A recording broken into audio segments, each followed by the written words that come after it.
Bible says, വചനം പറയുന്നു, those who have preached the gospel to you by the Holy Spirit.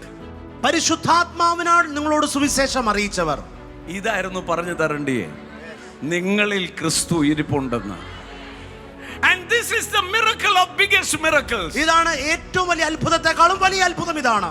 This is a miracle which is beyond raising from the dead. മരിച്ചവരെ ഉയർപ്പിക്കുന്നതിനേക്കാളും വലിയ അത്ഭുതം ഇതാണ്. Lazarus died, he came back to life. ലാസർ മരിച്ചു, അവൻ ജീവനിലേക്ക് മടങ്ങി വന്നു. Jesus died, യേശു മരിച്ചു, he did not come back to life. അവൻ ജീവിതത്തിലേക്ക് മടങ്ങി വരികയല്ല, He was resurrected. അവൻ ഉയർത്തെഴുന്നേറ്റു, പുനരുദ്ധാനം ചെയ്തു. നിങ്ങൾ മരിച്ചെടുത്തുനിന്ന് എഴുന്നേൽക്കുവല്ല, പ്രധാന ദൂതന്റെ ശബ്ദത്തിലും കർത്താവിന്റെ ഗംഭീരനാദത്തിലും നിങ്ങൾ മരിച്ചെടുത്ത് എഴുന്നേൽക്കുവല്ല. ഒരു പുതിയ ശരീരം, പുനരുദ്ധാന ശരീരം, ലാസറിന്റെ ശരീരമല്ല, ഉയർത്തെഴുന്നേറ്റ യേശുവിന്റെ ശരീരം ധരിച്ച് മധ്യാകാശത്തിൽ വെളിപ്പെടും.